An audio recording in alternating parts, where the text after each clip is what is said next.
Hey everyone, Ramel here, and today I'm finally going to be unboxing and setting up my Synology DS918 Plus. It's a 4-bay network attached storage that I'll be primarily using to back up my photos and videos, as well as running a plex media server. It has a 1.5 GHz quad-core CPU that can burst up to 2.3, 4 GB of DDR3 RAM right out of the box, and it supports 4K hardware transcoding. I picked up a couple of the 8TB Seagate Ironwolves to fill 2 of the bays. I didn't have enough budget for 4 of these drives, so I'll be using my old drives. In total, I'll have about 11 TB of storage space to work with. I've been using a DS212J for several years now, which has been really great, but it's almost full and has been running really slow lately, so I'm going to be using this as the opportunity to upgrade my whole entire NAS. A NAS is essentially just a computer that is connected to a network that you'll be able to access through any device on that same network, but with Synology you can also set it up so that you can access it via the internet. One of the big benefits of a NAS is that you can set up a RAID configuration with your drives, so if a drive does fail, you don't have to worry about losing any data. There's a lot of different configurations that you can set up, but for me, I'll be using SHR, which is Synology Hybrid RAID, and it has a 1 disk fault tolerance. So if one of the drives fails inside of the NAS, I can just replace it without having to worry about losing any data. The first thing inside the box is the power outlet adapter.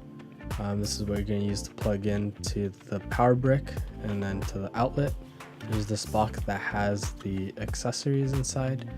There's the quick installation guide that comes with it. You get 2 Ethernet cables, I believe they're Cat 5s. And you get the power brick as well. There are mounting screws for the 2.5 bay drives that comes with the box. If you're using 3.5, then you don't need to use these. There's also a set of keys to lock the drives as well. The unit itself comes wrapped in this thin styrofoam, and it's really well packaged. Here's how the unit looks.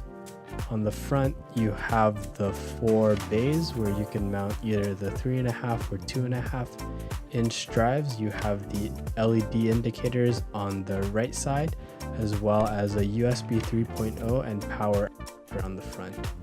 On the back, you have the 2 gigabit ports as well as the eSATA plug. You can use that for the extension, so you get 9 drives instead of just 4. On the right side, you have the Kensington lock as well as another USB 3.0 port. On the bottom of the unit is the 2 slots for the 2 NVMe SSDs. You use these for caching, not for expanding your storage space. To take out the bays, all you have to do is lift up and then pull out. It's really easy and it's going to make for easy hot swap. To install the drives, you first unwrap them, make sure they look good, and then you take your tray and you pop the sides off. These are used to keep the drives in place instead of screws, so this is an all toolless installation, so you don't need any tools to install anything. All you have to do is take your hard drive and place it in the bay.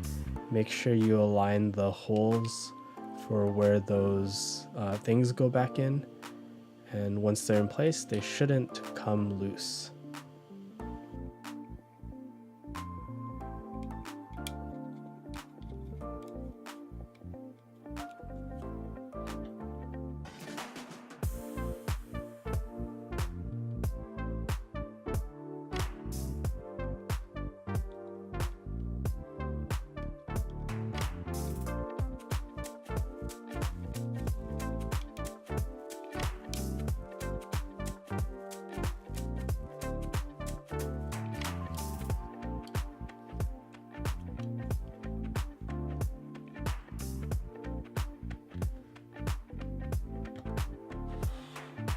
All you have to do is line it up and pop the drive right back in and press down and make sure that it's secured and in place.